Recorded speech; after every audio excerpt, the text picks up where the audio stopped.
Des pages sombres des Antilles, dont les événements de mai 67 en Guadeloupe, où selon les versions, entre 80 et 100 personnes ont trouvé la mort dans la répression de manifestations des ouvriers du bâtiment. La vérité jaillira-t-elle de cette commission? Rien n'est moins sûr. Le reportage de Louis Glace et Thierry Ravel. 47 ans après les faits, Aritaret attend toujours des réponses. Son frère Camille est l'un des premiers Guadeloupéens à être tombé sous les balles des forces de l'ordre ce 26 mai 67. Son seul tort, avoir accompagné un ami du côté de Pointe-à-Pitre.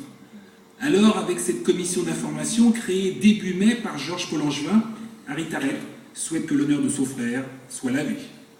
J'attends surtout que quand même les faits soient reconnus, qu'on a vraiment tiré, je ne dis pas qu'on a massacré, qu'on a tiré sur des civils. Le travail de cette commission devrait en effet permettre d'y voir plus clair sur la réalité des faits.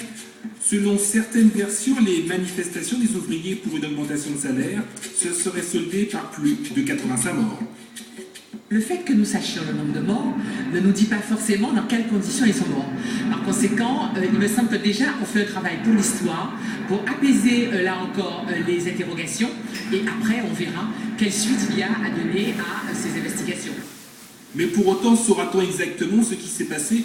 L'historien Raymond Gama en doute. En 85, Georges Lemoine, le ministre de l'Outre-mer de l'époque, lui permet d'accéder à des documents tronqués.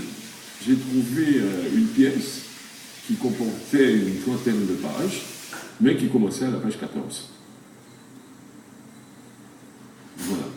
C'est-à-dire qu'il manque 13 pages. Et je n'ai pas eu, disons, accès à peut-être à l'essentiel de ce que M. Lemoine savait.